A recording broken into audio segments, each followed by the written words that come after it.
आजकल सब लोग इस चीज से परेशान हैं कि वो कम उम्र में ही वृद्ध दिखाई देने लगते हैं। उनके सिर के बाल सफेद हो जाते हैं, चेहरे पर झुर्रियां आ जाती हैं, उन्हें विभिन्न प्रकार की बीमारियां हो जाती हैं, मोटापे के शिकार हो जाते हैं। तो आखिर इन सब की वजह क्या है और हम लंबे समय तक जवान कैसे रह सकते हैं? आज इस कहानी में आपको 100 साल तक जवान रहने का रहस्य पता चलेगा। आप 80 वर्ष की उम्र में भी 30 वर्ष के नजर आएंगे। बस आपसे मेरा निवेदन है कि इस कहानी में अंत तक जरूर बने रहना, तभी आपको जवान रहने का रहस्य पता चलेगा। लेकिन मित्रों, इससे पहले कि आप वीडियो में खो जाए, चैनल को सब्सक्राइब और वीडियो को लाइक करना ना भूलें। एक समय की बात है, एक गुरुजी जो कि आयुर्वेद के बहुत बड़े ज्ञाता थे, वो अपने आश्रम में अपने शिष्यों को उपदेश दे रहे थे। तभी उनके पास एक नौजवान युवक आया। सकी उम्र लगभग 19-20 साल थी, लेकिन कोई उसे देखकर ये नहीं कह सकता था कि इसकी उम्र 19-20 साल है, कि वो दिखने में लगभग 40-45 साल का लगता था। वो युवा गुरु के पास आता है, उनसे बोलता है कि गुरुदेव, आपके बारे में बहुत सुना है, आपके पास ऐसा मंत्र है, ससे कोई भी व्यक्ति वापस युवा हो सकता है। मेरी उम्र अभी 20 साल है, लेकिन मेरे बाल सफेद हो गए हैं, चेहरे पर झुर्रियां आ गई है, मेरी त्वचा रूखी रूखी नजर आती है, किसी भी काम में मेरा मन नहीं लगता, मैं थका थका सा महसूस करता हूं, मुझे आलस आता है। हे गुरुवर, आप मेरी मदद कीजिए, अन्यथा मैं जल्दी ही इस दुनिया से विदा हो जाऊंगा।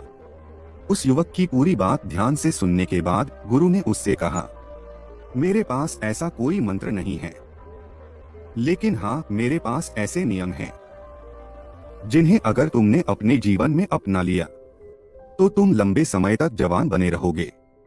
ना तो तुम्हें थकान होगी, ना तुम्हें आलस आएगा, ना तुम्हारी त्वचा की जो चमक है वो गायब होगी, तुम्हारे शरीर में ऊर्जा का संचार होगा, तुम्हारा शरीर भी मजबूत होगा, तुम्हारे दिमाग की क्षमता बढ़ जाएगी और तुम 80 साल की उम्र में भी 30 साल के नजर आओगे।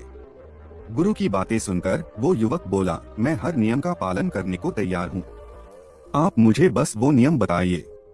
तब गुरु ने उससे कहा कि बेटा, मैं स्वयं भी इन नियमों का पालन करता हूँ, तभी तो आज मुझे 120 साल हो गए, लेकिन आज तक मुझे कभी भी किसी भी प्रकार की कोई बीमारी नहीं हुई और आज भी मैं हर कार्य को आसानी से कर पाता हूँ। मुझे कभी थकावट नहीं होती है, कोई आलस नहीं आता है, मैं हमेशा ऊर्जा से भरा रहता हूँ। अब जो नियम मैं तुम्हें बताऊंगा, उन्हें तुम ध्यान से सुनो और उनका पालन अपने जीवन में करो। 1 महीने के अंदर अंदर तुम युवा और ऊर्जा से भरपूर हो जाओगे। फिर गुरु ने उस युवक को पहला नियम बताया और कहा कि बेटा, सबसे पहला काम तुम्हें ये करना है कि तुम्हें सुबह जल्दी ब्रह्मा मुहूर्त में उठना है, यानी कि तुम्हें 4 से 5 बजे के लगभग उठ जाना है। तुमसे 4 बजे नहीं उठा जाता तो तुम 5 बजे उठ जाओ। ब्रह्मा मुहूर्त में उठने से तुम्हें दिव्य शक्तियां प्रदान होगी। उस समय जो भी तुम उन शक्तियों से मांगोगे वो तुम्हें अपने जीवन में जरूर मिलेगा। उस समय उठने से तुम्हारी बुद्धि तीव्र होगी। तुमने देखा होगा कि जितने भी महात्मा थे, जितने भी संत थे, जितने भी ऋषि मुनि हुए, वह सुबह जल्दी उठ जाते थे, तभी तो वह जो भी चाहते थे वह सब कर पाते थे। ब्रह्म मुहूर्त में एकदम शुद्ध हवा होती है, जो कि हमारे शरीर के लिए बहुत ही अच्छी होती है। जब वो हवा हमारे भीतर आती है तो हमारे हर एक अंग को स्वस्थ कर देती है। दूसरा नियम जो तुम्हें ध्यान में रखना है वो यह है कि ब्रह्म मुहूर्त में उठने के बाद तुम्हें योग व प्राणायाम करना है। योग और प्राणायाम तुम्हारे शरीर को मजबूत और तुम्हें स्वस्थ रखते हैं। योगा करने से तुम्हारा शरीर वज्र की तरह मजबूत होता है और प्राणायाम करने से तुम्हारा मन मजबूत होता है और मन प्रसन्न रहता है, और जिसका मन प्रसन्न रहता है उसका तन प्रसन्न रहता है और वो लंबे समय तक जवान बना रहता है। आपको लगभग 40 मिनट तक योगा करना है और लगभग 20 मिनट तक प्राणायाम करना है, यानी कि ध्यान करना है। ध्यान आपको सभी प्रकार की चिंता तनाव से मुक्त रखता है। जो व्यक्ति चिंता और तनाव से मुक्त हो गया तो समझो उसके जीवन में खुशियां ही खुशियां हैं। चिंता और तनाव व्यक्ति को कम उम्र में ही बूढ़ा कर देती है, इसीलिए सबसे पहले इससे दूर रहो।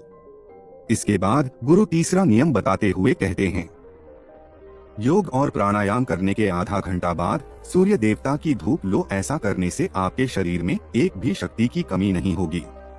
80 साल की उम्र छूने के बाद भी तुम्हें कोई रोग छू नहीं पाएगा।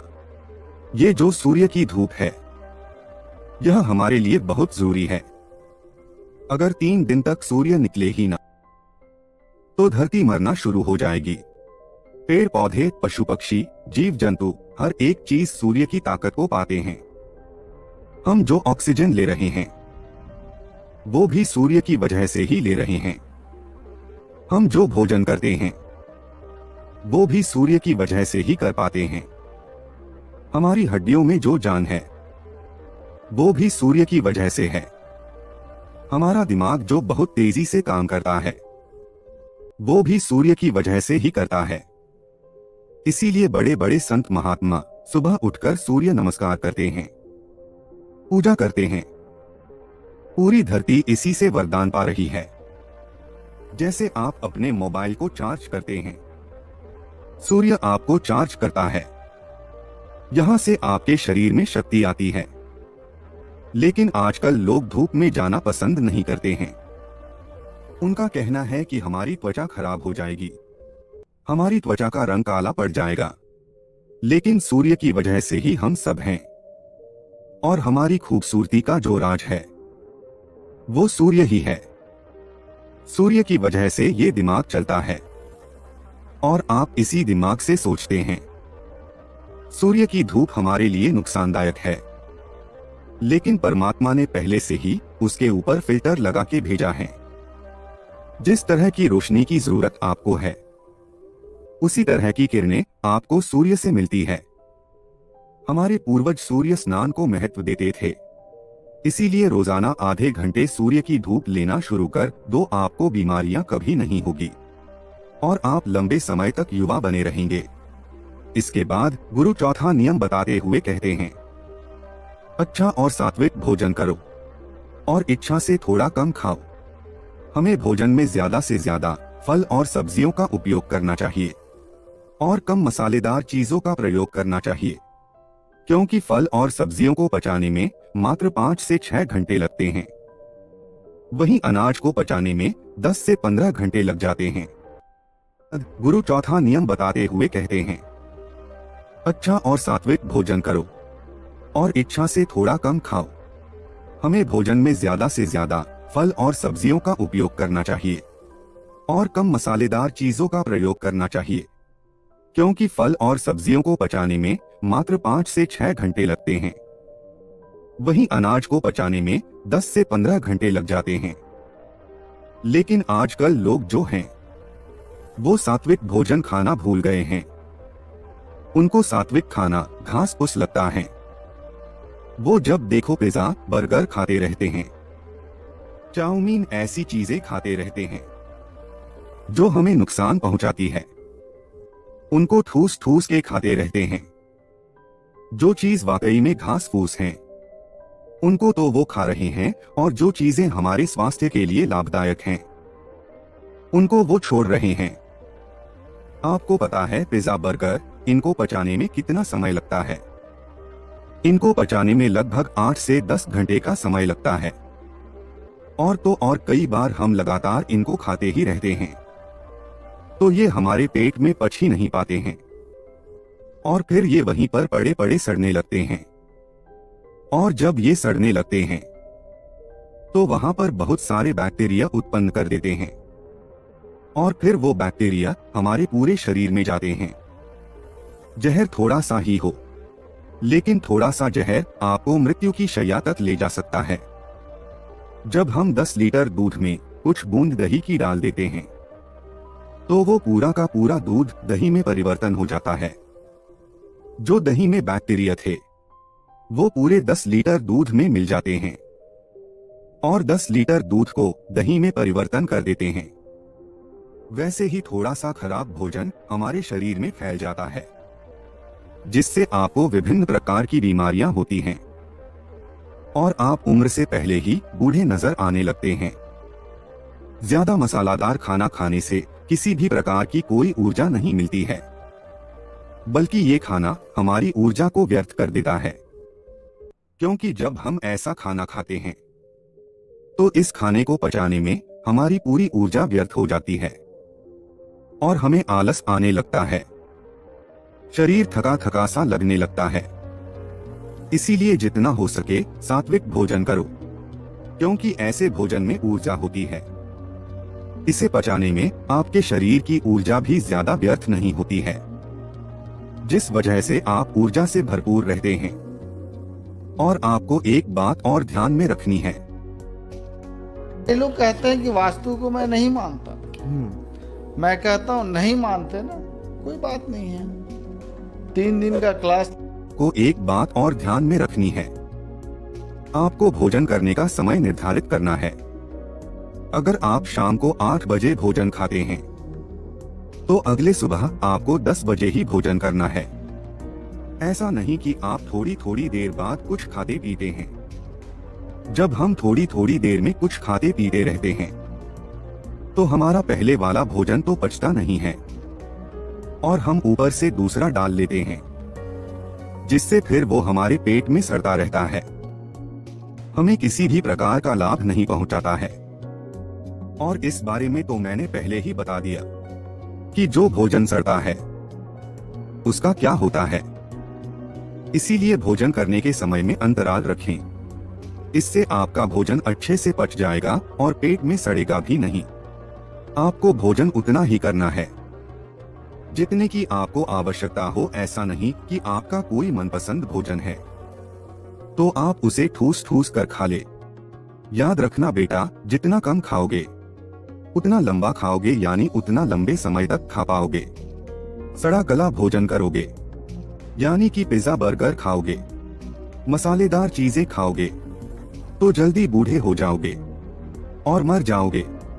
लेकिन फल सब्जियां और सात्विक भोजन करोगे तो लंबे समय तक जीवित रहोगे और जवान रहोगे। फिर गुरु 5वां नियम बताते हुए कहते हैं कि बेटा, ये नियम बहुत महत्वपूर्ण है, इसे ध्यान से सुनो। हमारे शरीर में 3 तरह के दोष होते हैं, वात, पित्त और कफ। जब वात बिगड़ता है तो शरीर में 80 से ज्यादा रोग होते हैं। जब पित्त बिगड़ता है तो शरीर में 46 से 50 रोग होते हैं। और जब कफ बिगड़ जाता है तो शरीर में 26 नए रोग आते हैं। और जब वात, पित्त और कफ तीनों बिगड़ जाते हैं तो शरीर में 148 रोग आते हैं, यानी सर्दी जुकाम से लेकर कैंसर तक के सभी रोग आ जाते हैं। और जिसके शरीर में रोग रहते हैं वो तो जवान नहीं रह सकता है। लेकिन आपको इन तीनों दोषों से दूर रहना है। तो इस नियम को ध्यान से सुनो। आपको खाना खाने के बाद तुरंत पानी नहीं पीना है। अक्सर लोग खाना खाते ही पानी पी लेते हैं और कुछ तो खाना खाने नहीं बैठते, उससे पहले भी पानी पिएंगे और खाना खाने के तुरंत बाद भी पानी पिएंगे। और कुछ तो ऐसे हैं कि एक निवाला खाने का और एक निवाला पानी का पीते हैं। लेकिन ये सभी तरीके गलत हैं, क्योंकि महर्षि वाग्भट कहते हैं कि भोजन करने के तुरंत बाद पानी पीना मतलब जहर को पीना है। इसलिए कभी भी खाना खाने के तुरंत बाद पानी नहीं पीना चाहिए, क्योंकि जब हम खाना खाते हैं तो वो खाना हमारे पेट में जाकर एक जगह इकट्ठा हो जाता है, जिसे जठर कहते हैं। आपके पेट में नाभि के लेफ्ट साइड में एक जठर होता है। आप जितना भी खाना खाते हैं, रोटी, चावल, दाल, सब्जी, दूध, ये सभी वहां पर जाकर इकट्ठा हो जाता है। अब जठर में जैसे ही खाना इकट्ठा होता है तो उसमें आग जलती है और उस आग को कहते हैं जठरा अग्नि, और वो अग्नि खाने को पचाती है। वो अग्नि खाने को ऐसे पचाती है जैसे रसोई घर में अग्नि खाने को पकाती है। आपके रसोई घर में जब आप अग्नि जलाते हैं और उसके ऊपर दूध रखते हैं, उस दूध में थोड़े चावल डालते हैं, तो अग्नि जब तक जलती रहेगी तब तक खीर बनती रहेगी। ऐसा ही पेट में होता है। जैसे ही आपने खाना खाया, पेट में अग्नि जलती है, और जब तक अग्नि जलती रहेगी तो खाने को पचाने की प्रक्रिया भी चलती रहेगी। जैसे रसोई घर में खाना पकाते हैं, वैसे ही पेट में खाना भी पकता है। उसी को पाचन क्रिया कहते हैं। लेकिन जैसे ही आपने खाना खाया और तुरंत गटागट पानी पी लिया और खूब ठंडा पानी पी लिया, बर्फ मिलाया हुआ पानी पी लिया, तो क्या अग्नि जलेगी या फिर बुझेगी? अग्नि के ऊपर पानी डालोगे तो अग्नि की पानी से दोस्ती तो है नहीं, दुश्मनी है। पानी अग्नि को बुझा देती है। तो आपने खाना खाया, उसके बाद आपकी जठराग्नि चलती है और आपने पीछे से गट गट पानी पी लिया, तो अब वो अग्नि जो है वो शांत हो गई। अब खाना नहीं पचेगा, वो पेट में पड़ा पड़ा सड़ता रहेगा और सड़ा हुआ खाना 100 से भी ज्यादा विष पैदा करेगा, और वो विष आपकी जिंदगी को नरक बना देंगे और आप जिंदगी भर बीमार पड़े रहेंगे और बूढ़े हो जाएंगे।